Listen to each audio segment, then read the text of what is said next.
একজন সাংবাদিককে পিটিয়েছে, তাৎক্ষণিক ব্যবস্থা তখন নেওয়া হয়নি। প্রশাসনের যথেষ্ট গাফিলতি আছে।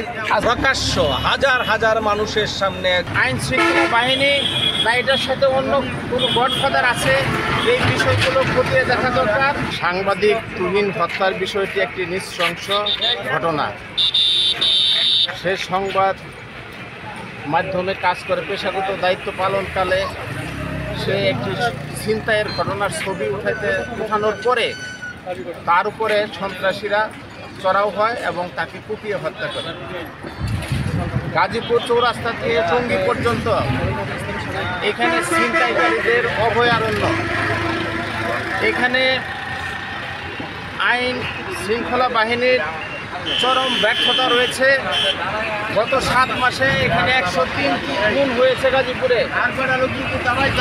সাংবাদিকরা পেশাগত দায়িত্ব পালন করতে পারছে না, এটা কোনো নতুন ঘটনা না। এর 2 দিন আগেও একজন সাংবাদিককে পিটিয়েছে, তাৎক্ষণিক ব্যবস্থা তখন নেওয়া হয়নি। তুহিনের ঘটনায় যদিও 7 জনকে গ্রেপ্তার করা হয়েছে, এরপরেও এটার সাথে এই সন্ত্রাসীদের মদতদাতা কারা, আইন শৃঙ্খলা বাহিনী বা এটার সাথে অন্য কোনো গডফাদার আছে, এই বিষয়গুলো খতিয়ে দেখা দরকার। মোনালিসা হেভি ফ্লো 15 পিস প্যাকেটের সাথে 8 পিসের একটি প্যাকেট একদম ফ্রি।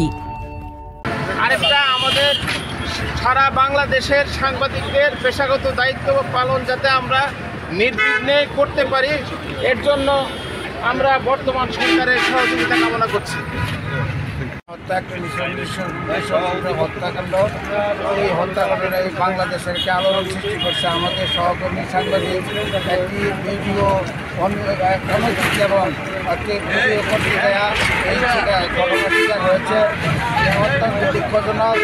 অদূরে পুলিশ স্টেশন থাকার পরেও তারা মৃত্যু নিশ্চিত হওয়ার আগ পর্যন্ত পুলিশ ঘটনাস্থলে আসতে আসে নাই।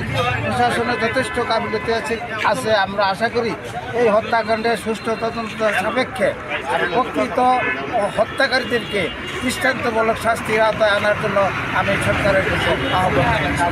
রাস্তায় প্রকাশ্য হাজার হাজার মানুষের সামনে একজন সাংবাদিককে হত্যা করা হয়েছে। এটা হত্যাকাণ্ড নয়, এটা একটা নৃশংস হত্যাকাণ্ড।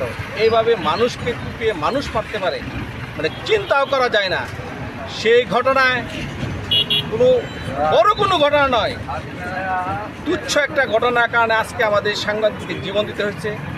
যে কারণে আজকে তার 2টা সন্তান, স্ত্রী, পরিবার, তার কথা ছিল যে অসহায় পড়েছে। তার কথা ছিল তার মায়ের চিকিৎসার জন্য, মায়ের চোখের ছানির জন্য সে এবার বাড়িতে এসে আমাদের ময়মনসিংহের ছেলেছে, সে তার মার চিকিৎসা করবে। সেই চিকিৎসার সুযোগ হয়নি।